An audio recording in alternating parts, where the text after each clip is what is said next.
Hello जी, नमस्कार। मैं मोहित यादव स्वागत करता हूं आप सभी का हमारे अपने परिवार बीएससी विजन में। कैसे हो आप सब लोग? होपफुली आप बहुत अच्छे होंगे, बेहतर तरीके से आपकी स्टडी जारी रही होगी। चलेगा, स्टार्ट करते हैं आज के इस लेक्चर को। और आप सभी को पता है कि लेक्चर का शुभारंभ अपन एक मोटिवेशन कोट के साथ करते हैं। तो आज का मोटिवेशन बहुत ही दमदार मोटिवेशन होने वाला है, बहुत ही भयंकर मोटिवेशन होने वाला है। ध्यान से सुनना कि इश्क में जीत कर आने के लिए काफी हूं, मैं अकेला ही जमाने के लिए काफी हूं। मेरी हर हकीकत को ख्वाब समझने वालों, मेरी हर हकीकत को ख्वाब समझने वालों, तुम्हारी नींद उड़ाने के लिए मैं अकेला ही काफी हूं। तो इसी जोश और जुनून के साथ आज की क्लास का शुभारंभ करते हैं मेरे भाई। बहुत ही शानदार आज का लेक्चर रहने वाला है, बहुत ही शानदार चीजों के बारे में आज अपन बात करने वाले हैं। और आज के लेक्चर में आज अपन जानेंगे प्राचल तुल्य परिपथ। What is this? What is this? This is very important topic, this is very very confusing topic. अब भाई सर ये मतलब स्टार्ट करते हो तो स्टार्ट करते वक्त एक मोटिवेशन और उसके साथ डिमोटिवेशन के ये क्या फंडा बना रखा आपने मेरे भाई? हकीकत है ये हकीकत है।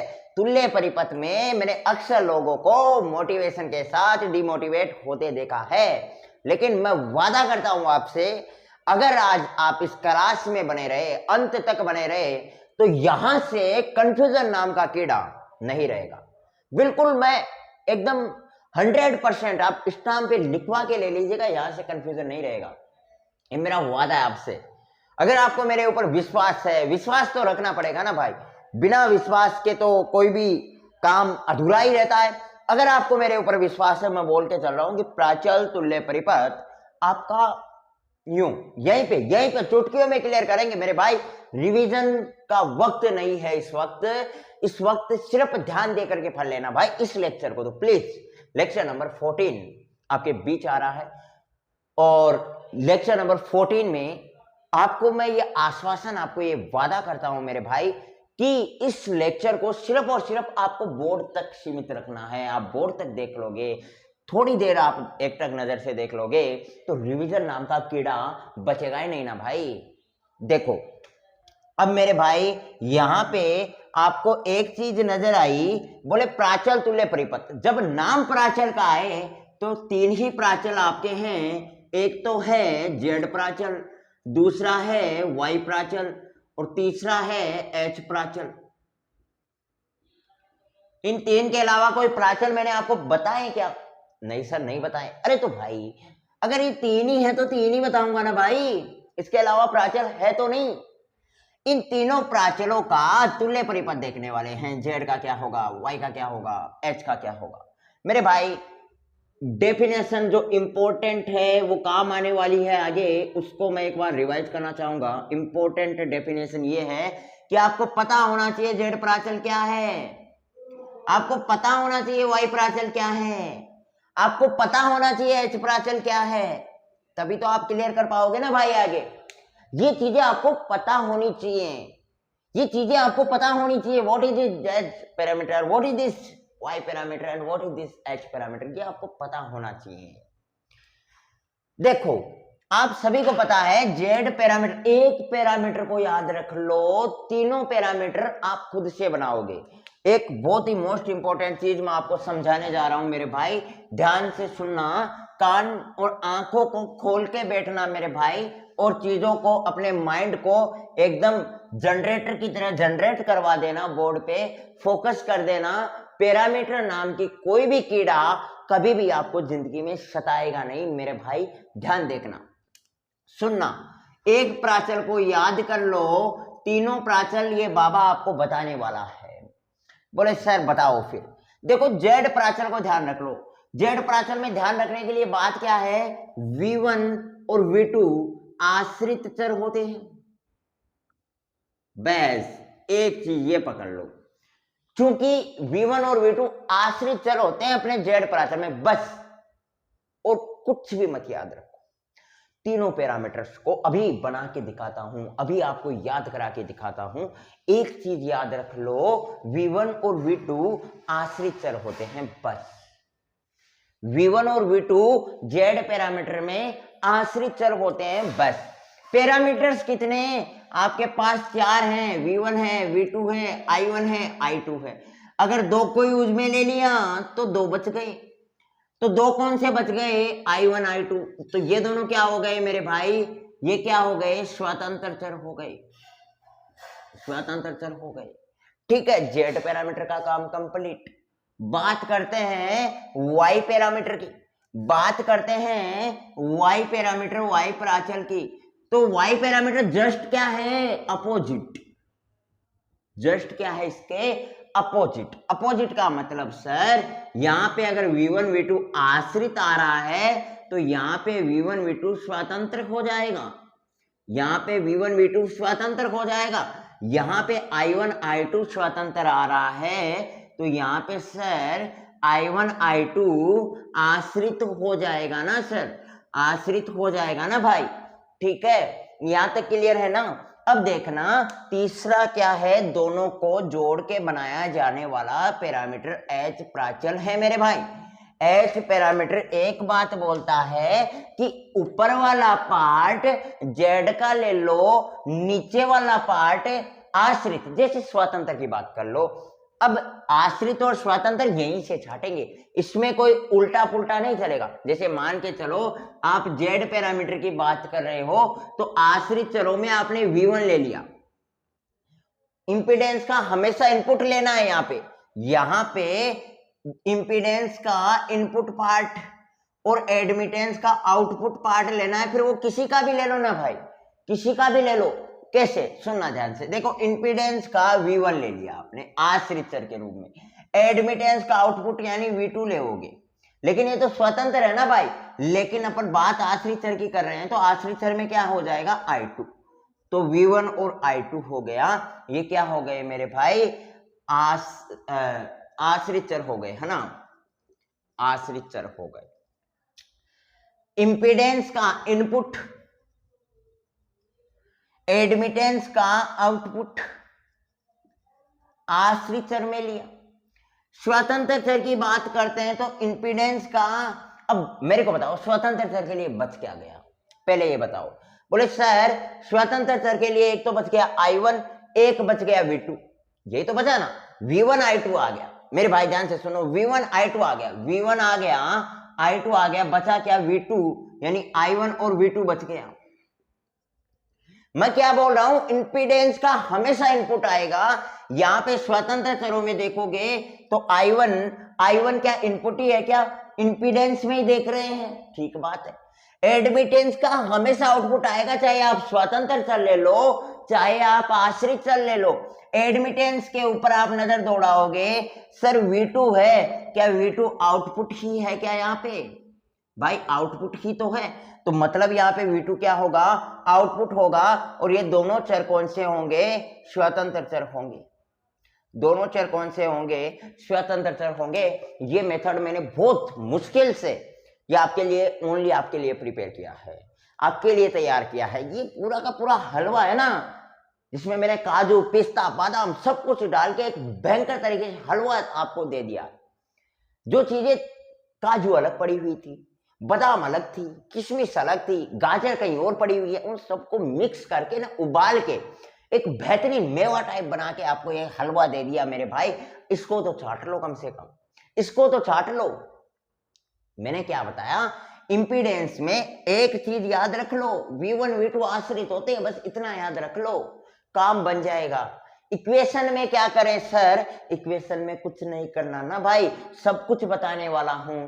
पहले ये तो बात समझो कि मेन मुद्दा यहीं पे है, इन्हीं से इक्वेशन बनी है। अब देखना, अब सर इक्वेशन और बता दो। देखो, जेड प्राचल की इक्वेशन देखते हैं, वाई की देखते हैं, एच की देखते हैं। मैं एक एक चीज आपको क्लियर कराना चाह रहा हूं दोस्त, वरना क्लास यूट्यूब पे हो रही है।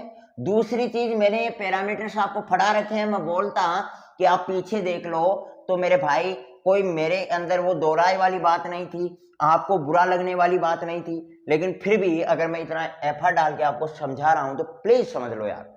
बात कर रहे हैं सर जेड प्राचल की इक्वेशन की। मैंने आपको बताया V1 V2 आश्रित होते हैं, V1 V2 ये लो आश्रित हो गए। आश्रित को अपन इधर ही तो रखते हैं, ठीक है। I1 I2 स्वतंत्र होते हैं, मतलब इधर कहीं आएंगे मेरे भाई।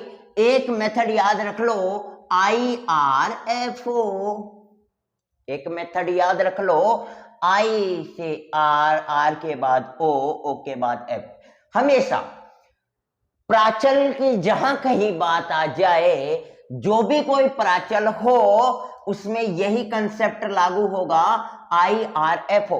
कैसे? आई आर एफ ओ, बस यहां पे वही कंसेप्ट मैं लगाने वाला हूं। अब डिपेंड करता है प्राचल कौन सा है। मेरे भाई ध्यान से सुनना, ध्यान से सुनना, ये डिपेंड करेगा कौन सा प्राचल उसके साथ चिपेगा। आई आर एफ ओ, देखो प्राचल कौन सा? जेड, तो चारों तरफ जेड ही जेड होगा ना भाई, प्राचल जैसा होगा वही होगा, और उसके साथ चिपा दो आई आर एफ ओ।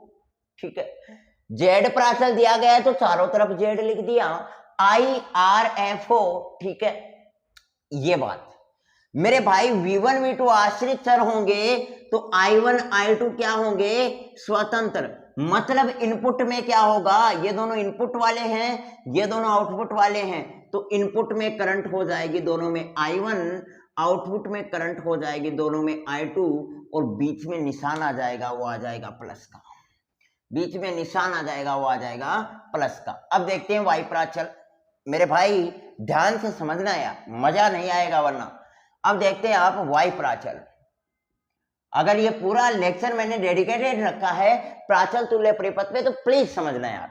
मैं बोल रहा हूं वाई प्राचल जस्ट अपोजिट। यहाँ पे V1 V2 आश्रित होंगे सर, तो यहाँ पे I1 I2 आश्रित होंगे। IRFO याद रखना, IRFO। IRFO किस प्राचल की बात है सर? तो Y Y Y Y I R F O. अब बात करें सर, यहाँ पे I1 I2 आया था, मैं बोल रहा हूं यहाँ पे स्वतंत्र चर कौन से होंगे? V1 V2 होंगे ना भाई। तो इनपुट वाले ये दोनों, आउटपुट के वाले ये दोनों, इनपुट ये रहा, आउटपुट ये रहा, चिपका दो ना भाई, चिपका दो ना भाई। ये लो, ये लो, ये आपके लिए खिचड़ी, हलवा, रसगुल्ला, मावा, बर्फी सब कुछ बन गया ना भाई। सुनना, जेड प्राचल वाई प्राचल कंप्लीट। एच पैरामीटर देखो दोनों का मिक्सअप है, एच प्राचल दोनों का मिक्सअप है, यानी इनपुट अपने जेड का, आउटपुट अपने वाई का। भाई सुनना यार बात को, इनपुट अपने जेड का यानी इनपुट आ गया V1, और आउटपुट अपने Y का यानी बराबर में तो यही आएंगे ना भाई, इनपुट आउटपुट ऐसे ही तो लेते हैं। ये लो बस, फिर मैं क्या बोल रहा हूं, वही IRFO। पैरामीटर H है तो चारों तरफ H हो जाएगा, IRFO। यहां तक कोई दिक्कत? अब यहां पे बताओ बच गया क्या सर? एक तो बचा है V2, एक बचा है सर I1। मैं बोल रहा हूं ये दोनों इनपुट वाले हैं, ये दोनों आउटपुट वाले हैं। यहाँ पे V2 क्या है सर? आउटपुट है। यहाँ पे I1 क्या है सर? इनपुट है। मतलब इन दोनों के साथ इनपुट I1 आ गया और इन दोनों के साथ आउटपुट V2 आ जाएगा। I2 वाले की तरफ देखोगे तो मेरे भाई इनपुट आउटपुट कुछ इस प्रकार से दिया गया है। यहाँ पे H पैरामीटर बनाने में कोई प्रॉब्लम तो नहीं है। मैं बोल रहा हूं ये इनपुट है, ये आउटपुट है। और इनपुट कौन कौन से अपने? I1 और V1, ये दोनों तो है इनपुट, और I2 और V2 ये दोनों है आउटपुट। बस अब आपको कहीं पे भी कुछ भी कंफ्यूज होने की आवश्यकता नहीं है। बस ये आपके पैरामीटर्स बन गए, ठीक है। तो मुझे लगता है कि आप अब बना लोगे भाई, अब आप बना लोगे। मुझे क्यों लग रहा है कि आप बना लोगे? ये चुटकियों में मुझे क्यों लग रहा है कि आप चुटकियों में सवाल कर लोगे? पता नहीं यार क्यों लग रहा है, लेकिन आप कर लोगे।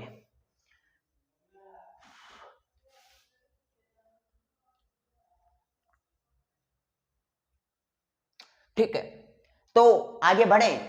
ठीक है भाई, आगे बढ़ते हैं। देखें, कुछ अच्छा सीखें, कुछ अच्छा करें, कुछ अच्छा तुल्य परिपथ अपन बनाएं। उससे पहले कुछ अच्छा समझें, उससे पहले कुछ अच्छा कंसेप्ट पकड़ें, तो मजा ज्यादा आएगा ना भाई, मजा ज्यादा तभी आएगा ना भाई। अब सुनना, मेरी बात को ध्यान से सुनना मेरे भाई। अपन पकड़ रहे हैं जेड प्राचल का तुल्य परिपथ। पहला कौन सा ले रहे हैं? जेड प्राचल तुल्य परिपथ।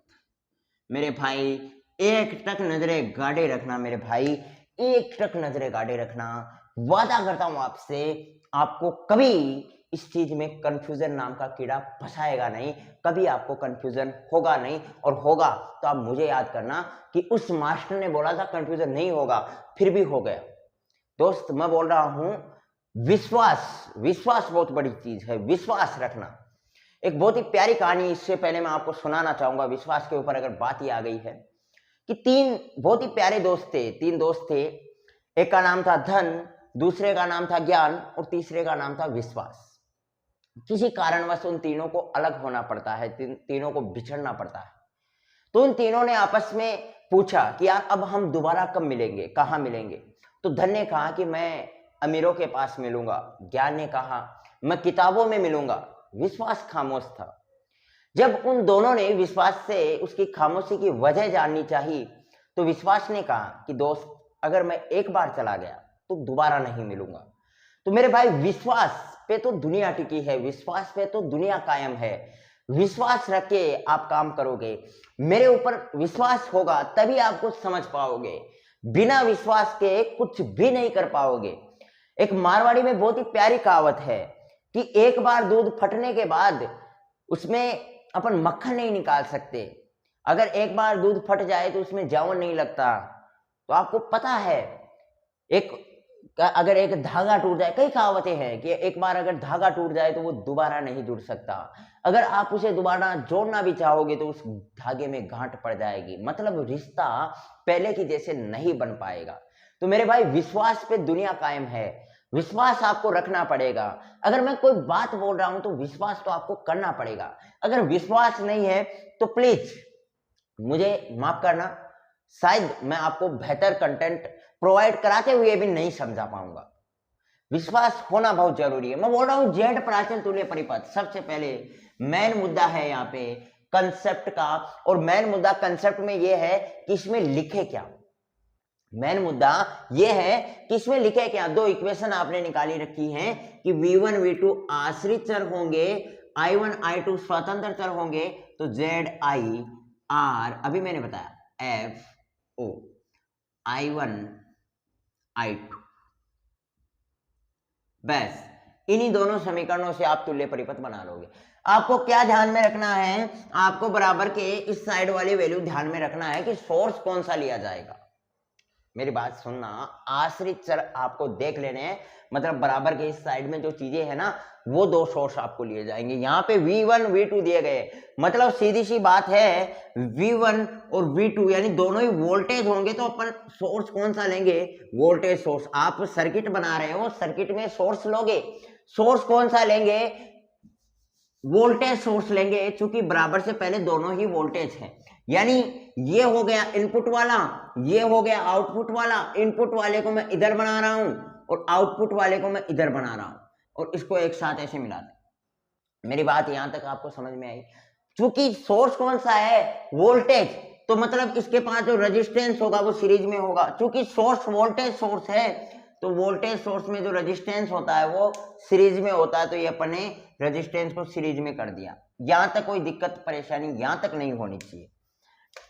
क्या किया मैंने, एक छोटा सा सर्किट बनाया, और हमेशा ऐसा ही करना है। यहाँ पे बीच में ही लेंगे अपन, कोई भी सोर्स लेंगे ना बीच में लेंगे, इनपुट इधर होगा आउटपुट इधर होगा, हमेशा हर सर्किट में ऐसा ही होगा। बराबर के इस साइड वाला जो आश्रित चर आपने माना है ना, यहाँ पे तो v1 v2 है, y प्राचल में i1 i2 होंगे, h में कुछ v1 i2 होगा, तो उन सबको जो आश्रित चर हैं उनको अपन सोर्स की तरह ट्रीट करेंगे, उनको सोर्स लिया जाएगा। मतलब उनके आधार पर सोर्स मानेंगे कि वोल्टेज सोर्स होगा कि करंट सोर्स। भाई बात v और i की है, या तो करंट सोर्स होगा या वोल्टेज सोर्स होगा। अब ये डिपेंड करता है कि बराबर के इस साइड क्या क्या आ रहा है। यहाँ पे v1 v2 यानी दो वोल्टेज सोर्स आ रहे हैं, तो दोनों क्या होंगे मेरे भाई, वोल्टेज सोर्स ही हो जाएंगे ना। दोनों क्या हो जाएंगे, वोल्टेज सोर्स ही हो जाएंगे। तो दो वोल्टेज सोर्स ले लिए। अब आपको पता होना चाहिए बात, अगर वोल्टेज सोर्स की आए तो इंटरनल रेजिस्टेंस सीरीज में होता है। यहाँ पे कोई लोड लगा होगा, लोड के साथ सीरीज में होता है। मैं लोड नहीं लगा रहा फिलहाल के लिए, यहाँ पे कोई लोड होगा तो उसके साथ सीरीज में होता है अपने इसमें। अब यहाँ पे लिखना क्या है वो मेन मुद्दा है। देखो इसका चलने का स्टाइल ये होता है कि आपने आपने क्या किया, आपने सोर्स लिया तो यहां से ऐसे चलना है, पूरे को इसको ऐसे कवर करके और क्लॉकवाइज घूम जाना है। यानी पहले इस समीकरण को ऐसे और इस समीकरण को ऐसे डील करेंगे। सर कुछ समझ में नहीं आया भाई, बता रहा हूं। ये आपका कौन सा समीकरण है सर? इनपुट वाला है। ये आपका कौन सा समीकरण है सर? आउटपुट वाला है। ये तो क्लियर है ना भाई, ये इनपुट वाला है, ये आउटपुट वाला है। मतलब ये जो समीकरण है ना, ये इस वाले सर्किट का है। ये वाला जो समीकरण है ये इस वाले सर्किट का है। ये आउटपुट का है, ये इनपुट का है। ये समीकरण इस सर्किट का है, ये समीकरण इस सर्किट का है। सुनना, मैं बोल रहा हूं फर्स्ट समीकरण में ऐसे चलना है, दूसरे में ऐसे चलना है। मतलब ऐसे चलते चलते आए और फिर ऐसे नहीं है, दूसरे में भी ऐसे। सर कैसे, कहां पे चलने की बात कर रहे हो? सब समझ में आएगा, सुनो तो सही।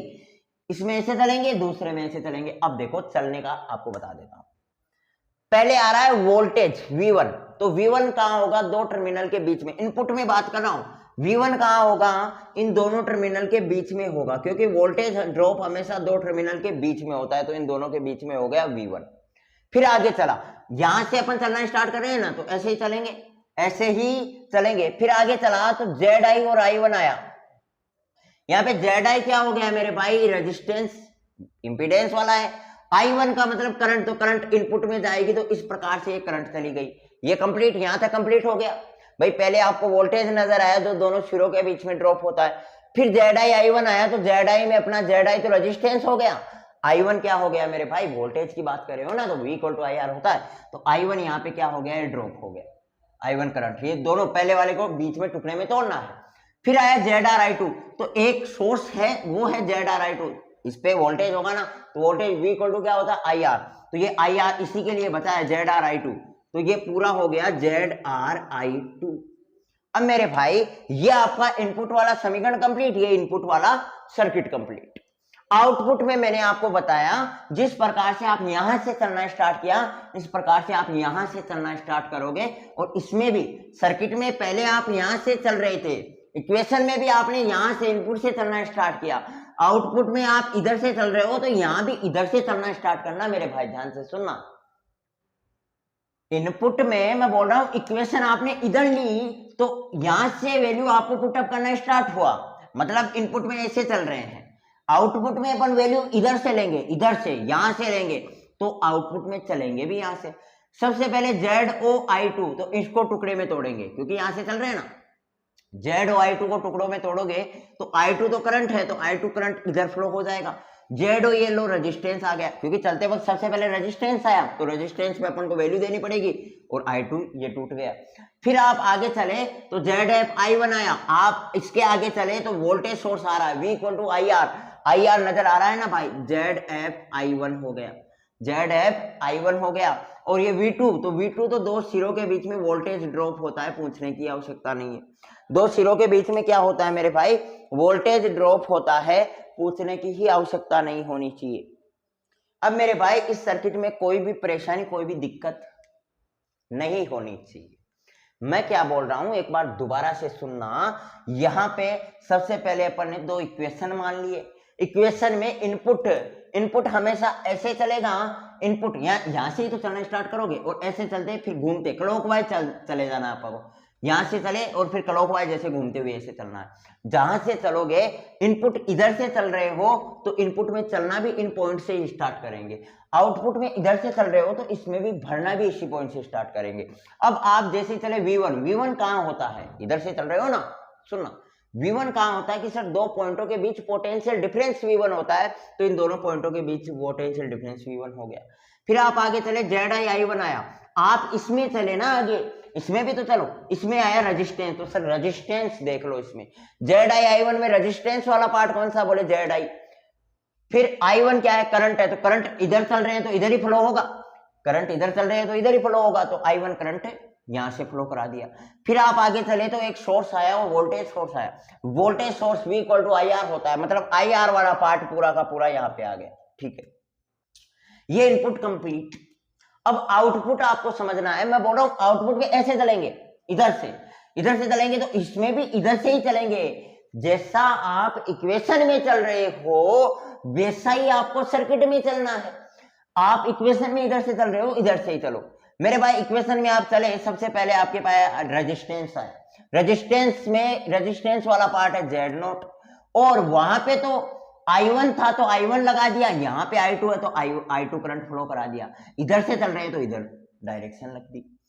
फिर आप आगे चले ZF I1, आप इसके आगे चले तो आपको सिर्फ एक बात नजर आया, voltage source, voltage source V equal to IR, मतलब IR वाला पूरा पोर्शन यहाँ पे पुटअप करा दिया। फिर आपके पास V2, V2 कहाँ पे होता है सर, मेरे सर पे थोड़ी होता है, V2 तो दो पॉइंटों के बीच में पोटेंशियल डिफरेंस यानी वोल्टेज, तो दोनों पॉइंटों के बीच में ये वोल्टेज आ जाएगा। तो एक बार आप इसका स्क्रीन छोड़ ले, फिर अपन वाई पैरामीटर में और ज्यादा समझते हैं। मैं थोड़ा पानी पी लूं यहाँ पे, वाई पैरामीटर और समझते हैं।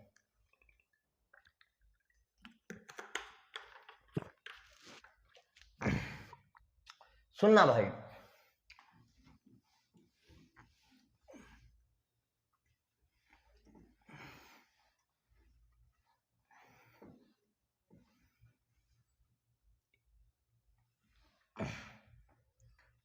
वाई प्राचल तुल्य परिपथ, वाई प्राचल में आपको सभी को पता होना चाहिए I1 I2 क्या होते हैं, आश्रित चर होते हैं। फिर वही YI YR YF YO V1 और ये हो गया V2। मेरे भाई मैंने आपको बताया डिपेंड करेगा आपके इन दोनों पे, आश्रित चरों पे, कि अपन को सोर्स कौन सा लेना है। यहाँ पे I1 I2 मतलब वोल्टेज सोर्स लेना है।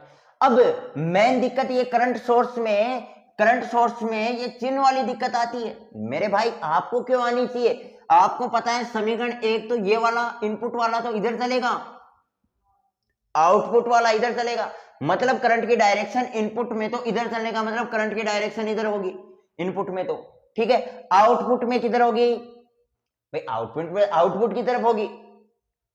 भाई करंट सोर्स की बात कर रहे हो ना, इनपुट की डायरेक्शन की इनपुट डायरेक्शन इधर होगी, ठीक है। और आउटपुट में इसके जस्ट अपोजिट हो जाएगी। भाई आप यहां से इनपुट में इधर चल रहे हो तो आउटपुट में करंट सोर्स किधर हो जाएगा, इधर हो जाएगा। वास्तविकता में तो बाहर की तरफ ही तो होगा करंट, भाई आउटपुट में करंट बाहर निकलेगा और इनपुट में करंट अंदर आएगा। अब करंट सोर्स की बात कर रहे हो तो रेजिस्टेंस कहां पे होगा सर, इसके पैरेलल में होगा, और ये लो ये सिरे, ये लो इसके पैरेलल में मैंने लिख दिया, और ये। अब बताओ, अब कुछ स्टूडेंट्स के ये तकलीफ आई, कुछ स्टूडेंट्स को ये दिक्कत आई कि सर ये वाला तो समझ में आया, आपने ये आप बोल रहे हो करंट अपन इधर से ले रहे हैं, बिल्कुल करंट इधर से ही लेंगे, लेकिन वास्तविकता में अपन पॉजिटिव साइन के साथ यहाँ पे लिख रहे हैं इसलिए करंट को इधर ले रहे हैं, लेकिन इनपुट से करंट जाएगी वो आउटपुट में बाहर ही तो निकलेगी। हकीकत में तो यही है भाई, इनपुट में करंट आएगी और आउटपुट में करंट बाहर निकलेगी, तो आउटपुट सोर्स वास्तविकता में डायरेक्शन यही होगी। करंट इधर से आ रही है मतलब वो अपोजिट चिन्ह है, मतलब वो पॉजिटिव चिन्ह के साथ आप लिख रहे हो तब है वो, ठीक है। तो ये आपको कर दिया। अब ये आपको सभी को पता है ना, रेजिस्टेंस पैरेलल में होता है अपने करंट सोर्स के साथ, ठीक है। चलो चलना स्टार्ट करते हैं। I1, तो I1 यहाँ पे क्या होगा सर, यहाँ से चलेंगे तो I1 तो इसके ऊपर करंट हो गया। फिर YI और V1, मेरे भाई एक बात बताओ, प्रवेश्यता या इंपीडेंस ये सब एक प्रकार का रेजिस्टेंस है। यहाँ पे आप आगे चले तो आपको ये नजर आया, पहले आपको ये नजर आया, ये नजर आते क्या किया, YI तो इस पे आ गया और V1 इन दोनों सिरों के बीच में पोटेंशियल डिफरेंस हो गया। फिर आप आगे चले तो YRV2, ये रहा करंट सोर्स, तो YRV2 इस पे आ जाएगा, YRV2 इस पे आ गया। इसमें अब इधर से चलेंगे अपन तो V2, सबसे पहले तो दोनों सिरों के बीच में पोटेंशियल डिफरेंस हो जाएगा V2। फिर आप आगे चले तो V0, तो V0 इस रेजिस्टेंस पे आ गया। और आगे चले तो आपके पास सिर्फ सोर्स बचा है, तो बाकी बच गया वो सोर्स पे हो गया। और क्या बच गया, I2, मतलब इसकी करंट हो गई ये लो I2। ये हो गया आपका सर्किट, ये हो गया आपका सर्किट कंप्लीट। अच्छा यहाँ पे V0 कर दिया क्या मैंने, ये Y0 है, ठीक है, ये हो गया। देखो भाई किसी को कोई डाउट नहीं होना चाहिए ना भाई, दोनों सर्किट आपको समझ में आए। दोनों सर्किट में मैंने कुछ नहीं किया, थोड़ा बहुत माइंड आप लगाओगे, कुछ भी नहीं है इनमें, कंफ्यूज होने का चक्कर ही नहीं है। कंफ्यूज कैसे हो सकते हो यार आप, कंफ्यूज कैसे हो सकते हो। और बोले सर आज कुछ बोला नहीं अभी। देखो पहली बात तो अपन को आज टॉपिक कंप्लीट करना था, फिर भी मैं थोड़ी बहुत बातचीत आपसे करना चाहूँगा। और आज यार हमेशा अपन शायरियाँ कहीं ना कहीं उल्टी चीज़ों पे ले जाते। कल भी मैंने बताया आपको कि इन चीज़ों से दूर रहना है, तो आप इन चीज़ों को पढ़ाते क्यों? इन चीज़ों को मैंने कल एक वो कहानी सुनाई थी ना, किसके ऊपर सुनाई थी, किसके ऊपर? एम्बुलेंस वाली, वो तो वो वाली। चलो आज अपन मैं कुछ एक अलग अलग भाषा में, अलग लहजे में एक आपको शायरी सुनाऊंगा। एक शायरी नहीं, एक पॉइंट, आप दो पंक्तियां मान लीजिएगा, वो शायरी तो नहीं है, दो पंक्तियां आप सुनिएगा अलग भाषा में। और अलग भाषा में इसलिए सुनाऊंगा क्योंकि ये बहन के ऊपर ये पंक्तियां, अपनी सबसे प्यारी बहन के लिए ये पंक्तियां हैं कि जले को आग कहती, जले को आग कहती, गार्डन को बाग कहती, और बहन जो तुम्हारे अंदर नहीं होती उसे दिमाग कहती। उसे क्या कहती? दिमाग कहती। खोपड़ा खोपड़ा सर। ठीक है, तो आया समझ में कुछ? तो अपनी बहनों को ये कहानी जरूर समझाना। अपने उसको पता है ना कि बहन से प्यार जताने का तरीका ही अलग होता है, तो इस प्रकार की कहानियों से क्या होना, प्यार बढ़ता है। क्योंकि लड़ाइयां बढ़ती हैं, जहां पे लड़ाइयां अधिक होती हैं वहां पे प्यार भी गहरा होता है, वहां पे मतलब एक दूसरे की केयरिंग नेचर भी ज्यादा होता है। तो अपनी बहन को ये बात जरूर कह देना कि जली को आग कहती है ना, गार्डन को बाग कहती, और जो बहन तुम्हारे अंदर नहीं होती ना उसे दिमाग कहती है ना। समझ में आई कुछ बात? तो यही बात है। इस बात को आप कहोगे ना तो आपकी बहन एक बार तो हंसेगी, फिर उसको गुस्सा आएगा, तो अलग अलग रिएक्शन देखने को। अभी अभी आप मत बोलना, जब आप पढ़ रहे हो ना तब मत बोलना। कभी आपको लगे कि आज बहन से लड़ाई या नहीं हुई, लड़ाई का मतलब ये नहीं है मैं प्यार वाली लड़ाई की बात कर रहा हूँ। बोले आज बहन से इतना मजाक भी नहीं हुआ, आज कुछ ही नहीं किया, बहन को थोड़ा बहुत परेशान करने में मजा जरूर आता है, तो परेशान कर लेना। इस रूप में भी परेशान कर सकते हो। बोले शब्दों से अगर काम हो रहा है तो फिर हाथापाई किस काम की? शब्दों से काम हो रहा है तो हाथापाई किस काम की? तो इसलिए इसी बात पे काम कर लेना। ठीक है, अब देखो वाई प्राचल कंप्लीट हो गया, अपन एच प्राचल के ऊपर चलते हैं, बाकी बातें लास्ट में। एच प्राचल पढ़ लो, फिर एक दो बात और करेंगे, फिर तो आप कह दोगे सर अब तो छोड़ दो, अब तो क्लास को खत्म करो, तो उस वक्त फिर मैं क्लास को भी खत्म कर दूंगा। क्या दिक्कत है उसमें? भाई दिक्कत किस बात की है? अब देखो एच प्राचल जल्दी से पढ़ लेते हैं अपन। एच प्राचल में आप ही बताओगे, मैं तो क्या ही बताऊंगा। सबसे पहले क्या आएगा भाई? V1 आएगा, I2 आएगा, यही तो आएगा, IRF। V1 आ गया, तो बच गया क्या? इनपुट में बच गया I1 और आउटपुट में बच गया V2। ये प्लस भाई इनको देखोगे आश्रित चरों में, एक इनपुट में तो आएगा सर वोल्टेज सोर्स, तो ये लो इनपुट में लगा दिया वोल्टेज सोर्स। आउटपुट में करंट सोर्स, तो लो ये लो आउटपुट में लगा दिया current source. Sir voltage source है तो मामला सीरीज में होगा, ठीक है मैंने सीरीज में रख दिया। सर करंट सोर्स है तो मामला पैरेलल में होगा, ये लो पैरेलल में रख दिया, कोई दिक्कत नहीं है। सर इसमें इधर से चलेंगे V1, मतलब दोनों सिरों के बीच में पोटेंशियल डिफरेंस। फिर HI यहाँ पे क्या है सर? रेजिस्टेंस, मतलब रेजिस्टेंस के रूप में HI, और I1 करंट, तो इधर ही तो फ्लो होगी, तो ये करंट हो गई। फिर बचा क्या? HR V2, तो एक ही सोर्स बचा है, वहां पे ड्रॉप हो जाएगा HRV2। आउटपुट में इधर से चलेंगे सर, V2 आ रहा है सबसे पहले, तो V2 अपने सिरों के बीच में डिफरेंस H0 ये लो रेजिस्टेंस, और I1 HF, ये पूरा का पूरा यहाँ पे सोर्स पे आ जाएगा ना, तो HF I1 ये लो HF I1, और I2 तो ये करंट ये लो ये फ्लो हो रहा, तो ये बन गया आपका H प्राचल तुल्य परिपथ। तो होपफुली आज का लेक्चर आपको समझ में आया होगा, आज के लेक्चर में आपको मजा आया होगा, और मैं मान के चल रहा हूं कि आज का लेक्चर आपने दमदार तरीके से समझा होगा, क्योंकि बहुत ही शानदार ये लेक्चर रहा। अब मैं जाते जाते एक बहुत ही प्यारी आपको पोएट्री, एक बहुत ही प्यारी विकास द्विवेदी सर की पंक्ति है, वो मैं आपको सुनाना चाहूंगा। सुना ध्यान से कि चाहता तो बच सकता था, चाहता तो बच सकता था, लेकिन कैसे बच सकता था? जो बचेगा वो कैसे रचेगा?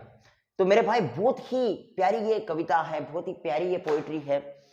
इस पंक्ति का भाव समझोगे, बहुत ही गहराइयों तक ये भाव है कि अगर मैं बचना चाहता, जो बचेगा, जो चीजों को छोड़ते हुए बचेगा, वो कैसे कुछ इतिहास रचेगा। अपन को कठिन चीजों में ज्यादा गहराई तक जाना है। जो चीजें आपको कठिन लगती हैं, ज्यादा मेहनत करनी है, ज्यादा परिश्रम करना है।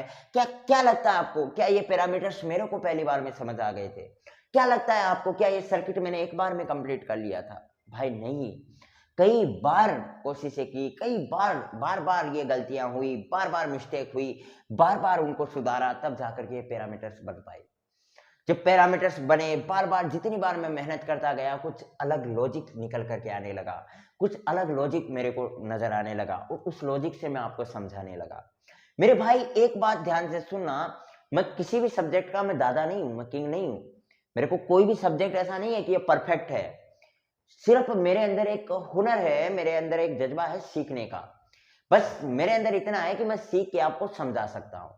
मैं जितनी बार कुछ चीजें सीखता हूँ, उतनी बार कुछ नया कंसेप्ट आ जाता है, वो मैं आपके बीच रखने का प्रयास करता हूँ। जो मैंने आज ये क्लास रखी, आप क्या मानते हो, क्या मैंने एक बार में पढ़ करके ये इतने इंपॉर्टेंट कंसेप्ट आपके बीच ला दिए? क्या लगता है मेरे अंदर इतना सारा दिमाग है? मैं बोलता हूँ कि इतना दिमाग नहीं है मेरे अंदर। एक साथ ऐसे कंसेप्ट मेरे अंदर नहीं आ जाते हैं, कहीं से मेरे को सपने में नहीं आते हैं। बार बार जब मैंने मेहनत की, बार बार मैंने लगा मेरे को यार ऐसे नहीं समझ पाएंगे स्टूडेंट्स, ऐसा भी नहीं समझेगा, ऐसे भी नहीं समझेगा, तो लास्ट में जाकर के एक कैलकुलेशन ऐसा निकला कि हाँ, अब मैं इन्हें समझा सकता हूँ, हाँ अब मैं बता सकता हूँ, और तब जाकर के मैं यहाँ पे आया। आपको क्या लगता है कि कभी कभार 2 दिन से क्लासें नहीं हो रही, क्या मैं व्यस्त हूँ? नहीं, कभी कभार कुछ टॉपिक में ऐसा कंसेप्ट नहीं मिल पाता है, कुछ ऐसा मजा नहीं आ रहा होता, इसलिए मैं क्लासेज ही नहीं लेता, फिर उसको के दूसरे दिन समझाएंगे। तो दोस्त, जितनी मेहनत मैं कर रहा हूं, उतनी मेहनत प्लीज आप भी करना। अभी आपसे विदा लेता हूं, मिलते हैं नेक्स्ट क्लास में। तब तक के लिए हंसते रहेगा, मुस्कुराते रहेगा, अपनी फिजिक्स को दमदार बनाने का प्रयास करते रहेगा। Bye bye, have a nice day.